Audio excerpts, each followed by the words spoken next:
கிறிஸ்துவுக்குள் பிரியமானவர்களே, கர்த்தராகிய இயேசு கிறிஸ்துவின் நாமத்தினால் உங்கள் அனைவருக்கும் என் அன்பின் வாழ்த்துதலை தெரியப்படுத்துகிறேன்.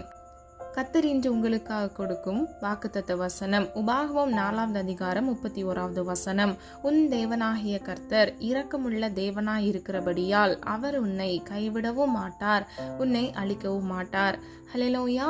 பிரியமானவர்களே, கர்த்தர் உங்கள் மீது இரக்கமுள்ள தேவனாக இருக்கிறபடியால் உங்களை எந்த சூழ்நிலையிலும் சத்ருவானவன் உங்களுக்கு விரோதமாக கொண்டு வருகிற எல்லா விதமான பிரச்சனைகள் போராட்டங்களிலும் உங்கள் கையை அவர் விடவே மாட்டார்.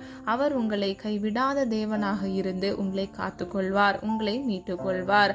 கடைசி பகுதியை பாருங்க, உன்னை அழிக்கவும் மாட்டார். ஹல்லேலூயா.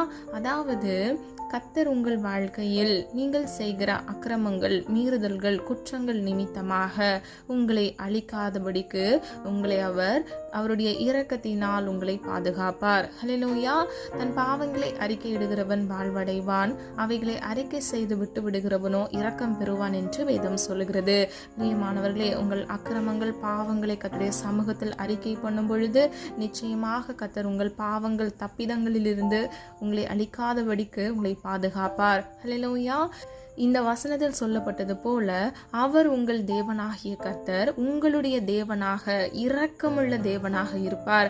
பிரியமானவர்களே, யாருக்கெல்லாம் இந்த இரக்கமுள்ள தேவனுடைய தயவு தேவை, அவங்கெல்லாம் ஆமீன் சொல்லி பெற்றுக்கொள்ளுங்க. நிச்சயமாக கர்த்தர் மீது நீங்கள் வைத்திருக்கிற நம்பிக்கை வீண் போகாது. கர்த்தருடைய சமூகத்தில் நெடுநாள் நீங்கள் காத்திருந்த எல்லா காரியங்களிலும் கர்த்தர் ஆசீர்வதிப்பார், உங்களை பாதுகாப்பார்.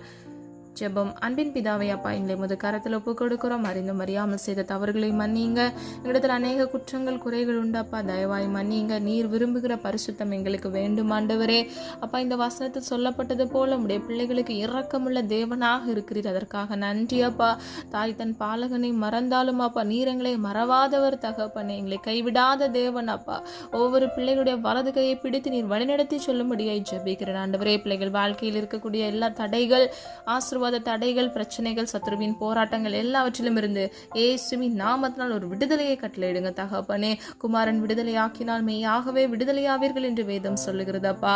உண்மையை நோக்கி பார்க்கிறோம் அப்பா. உண்மை நோக்கி பார்த்த முகங்கள் வெக்கப்பட்டு போகக்கூடாது தகப்பனே. ஒவ்வொரு பிள்ளைகள் வாழ்க்கையில இயேசுவின் நாமத்தால் பரிபூர்ண நன்மையும் ஆசீர்வாதத்தையும் கட்டளையிடுங்க. ஒவ்வொரு பிள்ளைகளையும் காத்துக்கொள்ளுங்க ஆண்டவரே. தன் பாவங்களை அறிக்கையிட்டு அப்பா அவர்கள் வாழ்வடைய இயேசுவின் நாமத்தால் கிருபை செய்யுங்க தகப்பனே. வேதம் சொல்லுகிறது, பாவத்திற்கு செத்து நீதிக்கு பிழைக்க வேண்டும் என்று, நீதிக்கு பிழைக்கத்தக்க எங்கள் ஒவ்வொருவரையும் நீர் காத்து கொள்ளுங்கப்பா. கிருபையா எங்களுக்காக நீர் இறங்குகிறதற்காக நன்றி. இரக்கமுள்ள தேவனாக எங்கள் தேவைகளை கத்து சந்திக்கிறதற்காக நன்றி அப்பா. பிள்ளைகள் நெடுநாள் உடைய சமூகத்தில் காத்திருந்து ஜெபிக்கிற ஒவ்வொரு காரியங்களிலும் இயேசுவின் நாமத்தினால் ஆமென்றும் ஆமென் என்றும் உடைய சித்தத்தின்படி பிள்ளைகள் பெற்றுக்கொள்ள, சுதந்திரித்துக் கொள்ள கிருபை செய்யுங்க. ஆசீர்வதிங்க, பாதுகாத்துக் கொள்ளுங்க. உடைய நாம மாத்திரம் மகிமைப்படுவதாக.